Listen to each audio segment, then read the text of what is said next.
إن الحمد لله نحمده ونستعينه ونستغفره ونعوذ بالله من شرور أنفسنا ومن سيئات أعمالنا.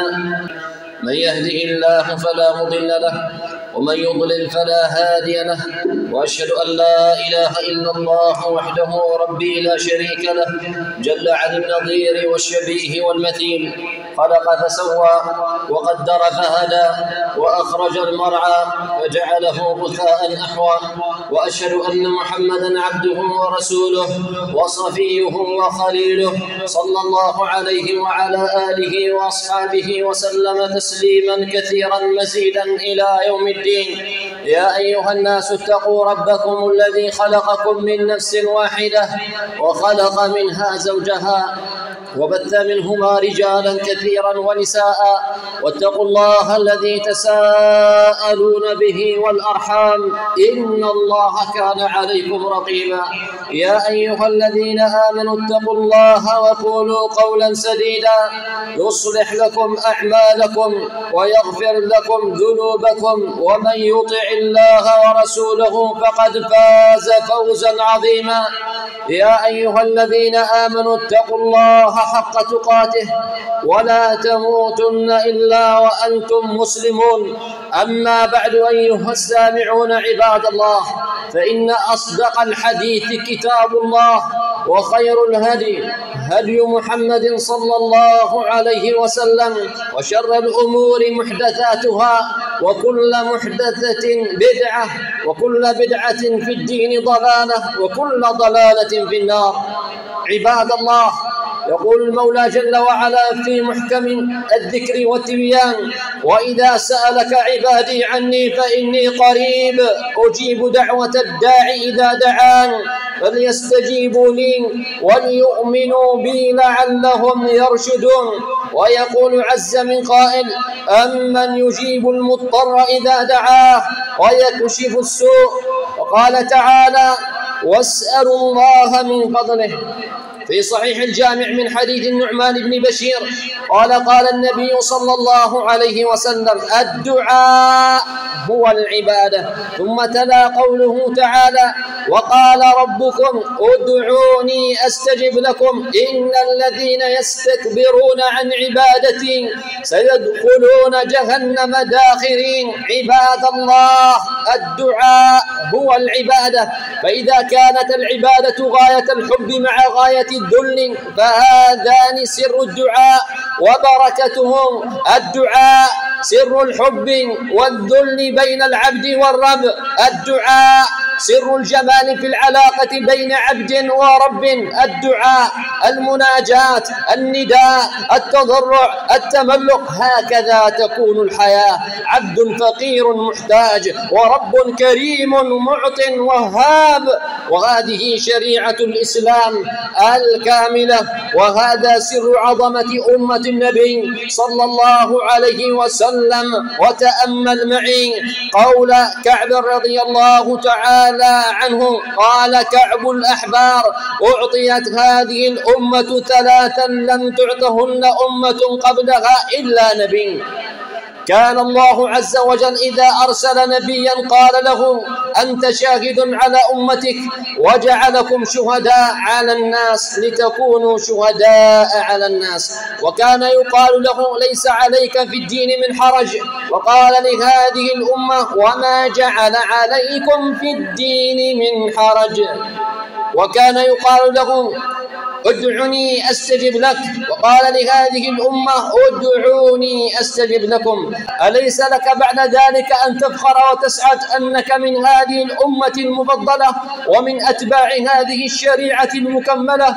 في صحيح الجامع حسنه الألباني من حديث أبي هريرة رضي الله تعالى عنه قال رسول الله صلى الله عليه وسلم: ليس شيء أكرم على الله سبحانه وتعالى من الدعاء.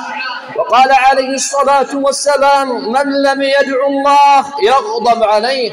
وفي رواية: من لم يسأل الله يغضب عليه.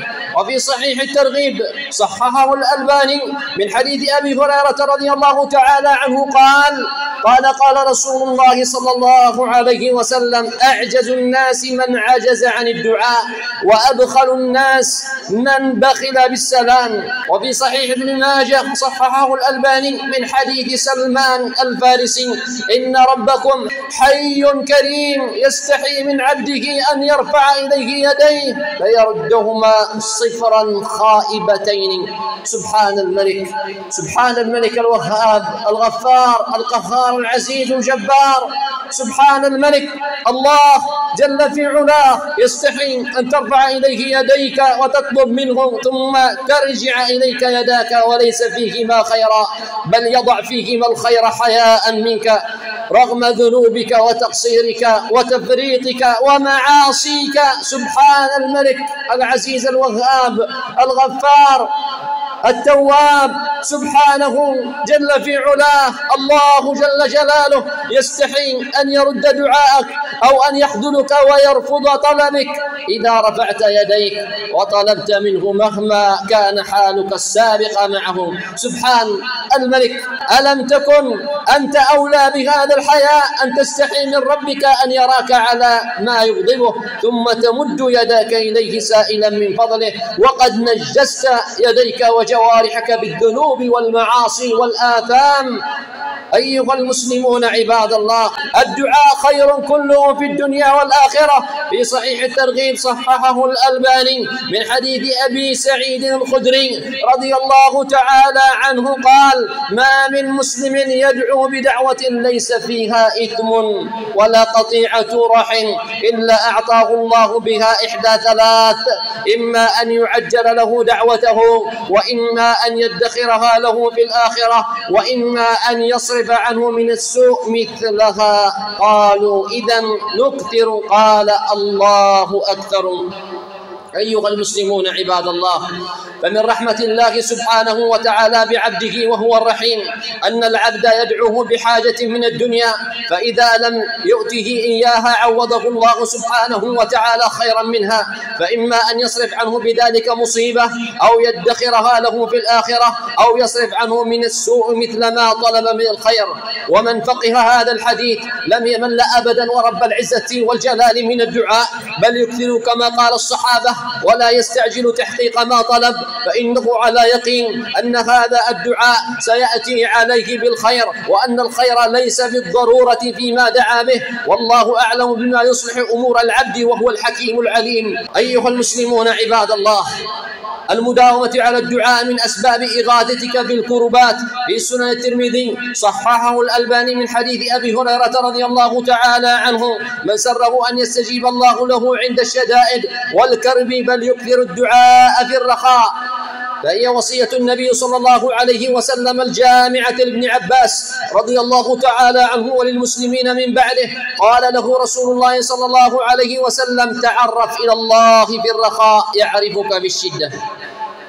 وهذه الزيادة ثابتة صحيحة رواها الترمذي وغيره وصححها عدد من الأئمة، وهي وصية غالية لك أيها المسلم إذا أردت أن يحفظك الله في الشدائد والمحن ويدفع عنك ما تكره من الرزايا والنقم ويحفظ عليك دينك من مضلات الفتن، فتعرف عليه في حال رخائك، فإن العبد إذا اتقى الله في حال رخائه وحفظ حدوده وراعى حقوقه وأطاعه في أوامره ونواهيه وعظمه في كل وقت وحال، صارت له بالله معرفة خاصة ومحبة ومودة تقتضي أن يحفظه الله جل جلاله في حال شدته. فإذا كنت في صحة وعافية ومال وغناء وأمن ورفاهية، هدوء في عائلتك وسكينة بينك وبين زوجتك وأولادك طائعون لك، أمورك تسير على ما يرام على ما تشتهي، فأنت أنت في رخاء ونعيم، فلا يصدنك كثرة الرخاء والنعيم عن الاشتغال بالعبادة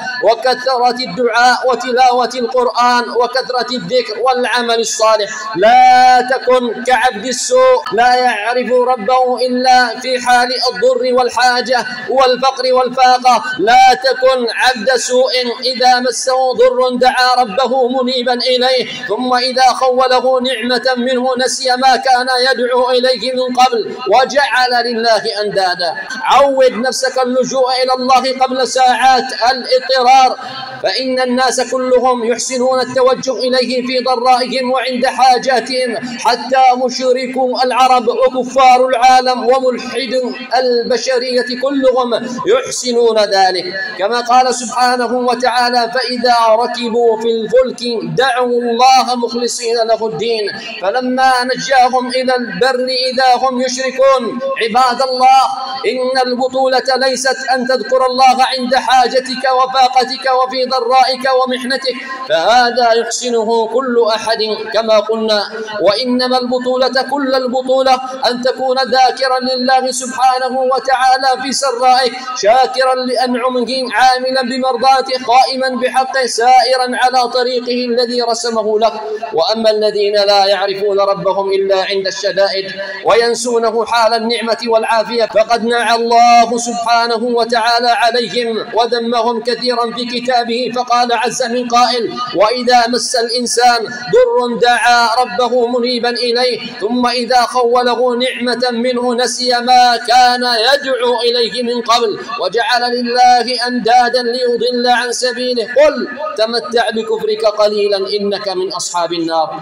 وقال سبحانه وتعالى: وإذا مس الإنسان الضر دعانا لجنبه أو قاعدا أو قائما فلما كشفنا عنه ضره مر كأن لم يدعنا إلى ضر مسه كذلك زين للمسرفين ما كانوا يعملون. وقال جل في علاه: وإذا أنعمنا على الإنسان أعرض ونأى بجانبه وإذا مسه الشر فذو دعاء عريض. والآيات عباد الله في هذا المعنى كثيرة، وهي تدل على واقع يعيشه أكثرنا، وطالما كنا في عافية فنحن غافلون بعيدون عن الله وعن عبادته وطاعته، معرضون عن دعائه، حتى إذا حلت بنا مصيبة أو وقعنا في كرب أو أصابنا مرض أو ابتلاء رفعنا أكف الضراعة ولهجت ألسنتنا بالسؤال والدعاء العريض. فعود نفسك عبد الله اللجوء إلى الله سبحانه وتعالى قبل وقت الاضطرار، واجعل لنفسك رصيدا عند الله سبحانه وتعالى وقت السعة يمكنك أن تعتمد عليه وتسحب منه وقت الحاجة والضيقة. وانظر كيف عامل الله سبحانه وتعالى عبده يونس عليه السلام، يونس بن متى عليه السلام، حين التقمه الحوت فدعا ربه في ظلمات ثلاث: ظلمة الليل وظلمة البحر وظلمة بطن الحوت، قال: لا إله إلا أنت سبحانك إني كنت من الظالمين. قال الله سبحانه وتعالى: فاستجبنا له ونجيناه من الغم وكذلك ننجي المؤمنين. ويبين الله سبحانه وتعالى سبب الاستجابة وإنقاذه من هذا المكان العجيب الذي لا يخرج منه أحد أبدا، فقال: فلولا أنه كان من المسبحين للبث في بطنه إلى يوم يبعثون. يعني لولا تسبيحه لنا وكثرة ذكره ودعائه وطاعته في زمن رخائه لما أنجيناه في زمن شدته وبلائه. وانظر في الجانب الآخر إلى فرعون لعنه الله، عبد أنعم الله عليه فتكبر وعتى وعاند وجحد نعمة الله وفضله، فلما أدركه الغرق دعا ربه كما دعا يونس، لكن الإجابة اختلفت تماما. قال سبحانه وتعالى له: الآن وقد عصيت قبل وكنت من المفسدين، أي أنك في زمان الرخاء كفرت وتكبرت وعتوت وجحدت ونسيت، فما وجدنا لك عند شدتك رصيدا كما وجدنا ليونس عليه السلام. فاليوم ننجيك ببدنك لتكون لمن خلفك آية. فإذا أردت أن يكون الله سبحانه وتعالى لك في ضرائك على ما تحب فكن له في سرائك على ما يحب. تعرف إلى الله في الرخاء يعرفك في الشدة. قال أبو الدرداء: ادعو الله في يوم سرائك لعله يستجيب لك في يوم ضرائك. أيها المسلمون عباد الله، الدعاء سبب لتفريج الهم. ففي صحيح الترمذي حسنه الألباني من حديث أبي بن كعب رضي الله تعالى عنه قال: كان رسول الله صلى الله عليه وسلم إذا ذهب ثلث الليل قام فقال: يا أيها الناس اذكروا الله اذكروا الله. جاءت الراجفة تتبعها الرادفة، جاء الموت بما فيه جاء الموت بما فيه. قال أبي: قلت يا رسول الله إني أكثر الصلاة عليك فكم أجعل لك من صلاتي؟ فقال: ما شئت. قلت: الربع. قال: ما شئت. فإن زدت فهو خير لك. قلت: النصف. قال: ما شئت. فإن زدت فهو خير لك. قال: قلت: فالثلثين. قال: ما شئت. فإن زدت فهو خير لك. قلت: أجعل لك صلاتي كلها. قال: إذن تكفى همك ويغفر لك ذنبك. تأمل عبد الله، تأمل هذا الحديث وانظر إلى صبر النبي صلى الله عليه وسلم على سؤال كعب رضي الله عنه له، فقد كان من الممكن أن يجيبه من أول ما سأله: فكم أجعل لك من صلاتي؟ ولكنه صلى الله عليه وسلم أجاب عن كل سؤال، وذلك من حسن رده وسعة خلقه صلى الله عليه وسلم، وأيضا من تيسير الله في هذا الدين أنه أباح له كل ما سأل، إلا أن الزيادة تكون أفضل له. فليس على المرء حرج إن جعل الصلاة على النبي صلى الله عليه وسلم ربع دعائه أو نصفه أو ثلثيه. ولكن عباد الله، كلما زادت الصلاة عليه صلى الله عليه وسلم عظم الأجر والثواب. أيها المسلمون عباد الله، الدعاء سبب لمغفرة الذنوب والمعاصي والآثام. بالسلسلة الصحيحة من حديث أنس بن مالك رضي الله تعالى عنه قال: سمعت النبي صلى الله عليه وسلم يقول: قال الله تبارك وتعالى: يا ابن آدم إنك ما دعوتني ورجوتني غفرت لك على ما كان فيك ولا أبالي. يا ابن آدم لو بلغت ذنوبك عنان السماء ثم استغفرتني غفرت لك ولا أبالي. يا ابن آدم إنك لو أتيتني بقراب الأرض خطايا ثم لقيتني لا تشرك بي شيئا لأتيتك بقرابها مغفرة. أيها المسلمون عباد الله، الدعاء سبب للرغبة في الله سبحانه وتعالى والطمع فيما عنده. ففي صحيح مسلم من حديث أبي ذر رضي الله تعالى عنه عن النبي صلى الله عليه وسلم فيما روى عن الله تبارك وتعالى أنه قال: يا عبادي إني حرمت الظلم على نفسي وجعلته بينكم محرما فلا تظالموا. يا عبادي كلكم ضال إلا من هديته فاستهدني أهدكم. يا عبادي كلكم جائع إلا من أطعمته فاستطعموني أطعمكم. يا عبادي كلكم عار إلا من كسوته فاستكسوني أكسكم. يا عبادي إنكم تخطئون بالليل والنهار وأنا أغفر الذنوب جميعا فاستغفروني أغفر لكم. يا عبادي إنكم لن تبلغوا ضري فتضروني ولن تبلغوا نفعي فتنفعوني. يا عبادي لو أن أولكم وآخركم وإنسكم وجنكم كانوا على أتقى قلب رجل واحد منكم ما زاد ذلك في ملك شيء. يا عبادي لو أن أولكم أولكم وآخركم وإنسكم وجنكم كانوا على أفجر قلب رجل واحد ما نقص ذلك من ملكي شيء. يا عبادي لو أن أولكم وآخركم وإنسكم وجنكم قاموا في صعيد واحد فسألوني فأعطيت كل إنسان مسألته ما نقص ذلك مما عندي إلا كما ينقص المخيط إذا أدخل البحر. يا عبادي إنما هي أعمالكم أحصيها لكم ثم أوفيكم إياها، فمن وجد خيرا فليحمد الله ومن وجد غير ذلك فلا يلومن إلا نفسه. وفي رواية إني حرمت على نفسي الظلم وعلى عبادي فلا تظالموا.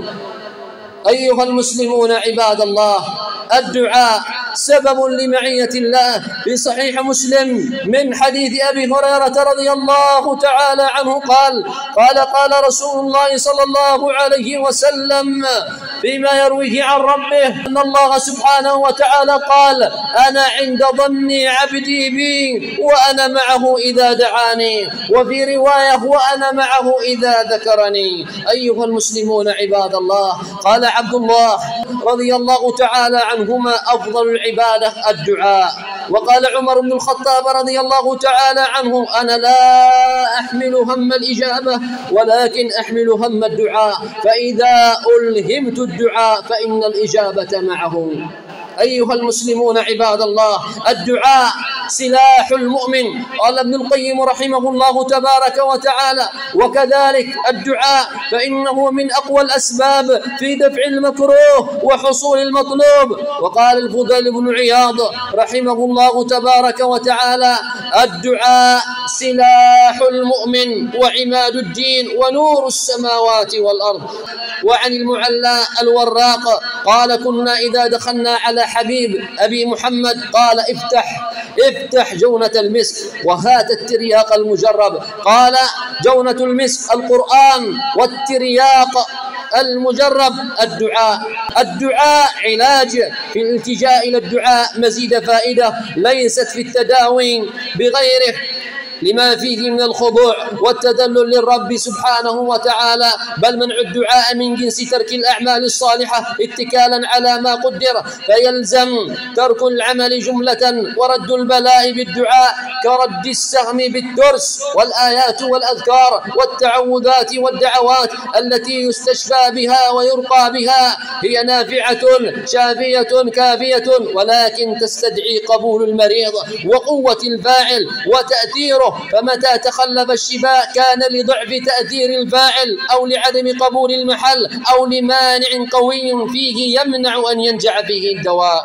الدعاء إذا سلم من الموانع من أنفع الأسباب في دفع المكروه وحصول الشفاء المطلوب، فهو من أنفع الأدوية. بارك الله لي ولكم بالفرقان العظيم، ونفعني وإياكم ما فيه من الآيات والذكر الحكيم. أقول قولي هذا وأستغفر الله لي ولكم من كل ذنب فاستغفروه إنه غفور بر رحيم. الحمد لله على إحسانه، والشكر له على توفيقه وامتنانه، وأشهد أن لا إله إلا الله وحده ربي لا شريك له تعظيما لشانه، وأشهد أن محمدا عبده ورسوله وصفيه وخليله الداعي إلى رضوانه، صلى الله عليه وعلى آله وصحبه وسلم تسليما كثيرا مزيدا إلى يوم الدين. عباد الله، يقول ابن القيم رحمه الله تبارك وتعالى: الدعاء من أنفع الأدوية، وهو عدو البلاء يدافعه ويعالجه ويمنع نزوله ويرفعه أو يخففه إذا نزل، فهو سلاح المؤمن. وله مع البلاء 3 مقامات: أحدها أن يكون أقوى من البلاء فيدفعه، الثاني أن يكون أضعف من البلاء فيقوى عليه البلاء فيصاب به العبد لكن قد يخففه وإن كان ضعيفا، الثالث أن يتقاوما ويمنع كل واحد منهما صاحبه. ومن حيث المعنى الدعاء ينفع مما نزل ومما لم ينزل، فعليكم عباد الله بالدعاء. لا تستسلم عبد الله، لا تيأس ولا تستسلم، فالله جل وعلا يقول في محكم كتابه: إنما أمره إذا أراد شيئا أن يقول له كن فيكون. أيها الوالد دعاؤك لأبنائك مستجاب، أيها الولد دعاؤك لوالديك مستجاب، أيها المسافر دعاؤك مستجاب، أيها المظلوم دعاؤك مستجاب، أيها المبتلى أين كنت وفي أي حال صرت ارفع يديك إليه سبحانه وتعالى واسأل ما تريد، فخزائنه ملأى وفضله عظيم وجوده كبير. عباد الله، من مزايا الدعاء الكثيرة كذلك أنه من علامة الإخلاص، بل ومن أقوى الأسباب في جلب الإخلاص. كذلك الطلب من القادر العظيم الذي لا تنفد خزائنه، وما أقرب رحمته وعطاؤه نافذ، إنما أمره إذا أراد شيئا أن يقول له كن فيكون. وهذا يزيد العبد عزا بسيده، يحيط الله سبحانه وتعالى الداعي برحمته ويتوجه إليه بإحسان وعنايته. من دعا الله سبحانه وتعالى فقد أطاعه، وترك الدعاء معصية، وترك استكبارا يؤدي إلى دخول جهنم والعياذ بالله، كما قال المولى جل وعلا وقال ربكم ادعوني أستجب لكم إن الذين يستكبرون عن عبادتي سيدخلون جهنم داخرين. أيها المسلمون عباد الله، الله يحب من عبده كثرة الدعاء والإلحاح، وأن يمد إليه يديه وأن يسأله. الدعاء يصد هجمات الكوارث. صلوا على خير من وطئ الثرى وسلموا حتى تنالوا المبتغى. صلوا وسلموا على من أمركم الله بالصلاة والسلام عليه حيث أمركم فقال إن الله وملائكته يصلون على النبي يا أيها الذين آمنوا صلوا عليه وسلموا تسليما. وقد قال عليه الصلاة والسلام من صلى عليه صلاة واحدة صلى الله عليه بها عشرا. اللهم صل وسلم وزد وبارك على نبيك وعبدك محمد، وارض اللهم عن الصحابة الأخيار أبي بكر وعمر وعثمان وعلي، وعن الصحابة أجمعين وعنا ومعهم بمنك وكرمك يا أكرم الأكرمين. اللهم اعز الإسلام والمسلمين، اللهم أذل الشرك والمشركين، اللهم دمر أعداءك أعداء الدين من يهود ونصارى ومنافقين وحاقدين وماكرين وحاسدين. اللهم يا حي يا قيوم اغفر لنا الذنوب دقها وجلها، أولها وآخرها، سرها وعلانيتها، ظاهرها وباطنها، كبيرها وصغيرها، حديثها وقديمها. اللهم إنا نسألك في هذه الساعة المباركة ألا تخرجنا من هذا المسجد والحاضرين إلا بذنب مغفور وسعي مشكور وعمل متقبل مبرور وتجارة لن تبور وشفاء لما في الصدور وتوبة خالصة لوجهك الكريم. اللهم إنا نسألك لكل من حضر هذه الخطبة واستمع لها وأنصت لها وأمن لدعواتها أن تجعل له من كل هم فرجا، ومن كل ضيق مخرجا، ومن كل عسر يسرا، ومن كل بلاء عافية، ومن كل مرض شفاء، وأن تحفظه من شر الأشرار وشر الأخطار وشر الأمراض وشر العائنين وشر الحاسدين وشر الماكرين وشر الساحرين وشر كل ذي شر وشر طوارق الليل والنهار إلا طارق يطرق بخير يا رحمن، وعنا ومعهم بمنك وكرمك يا أكرم الأكرمين. اللهم اغفر للمؤمنين والمؤمنات الأحياء منهم والأموات. اللهم يا حي يا قيوم اغفر للمؤمنين والمؤمنات الأحياء منهم والأموات.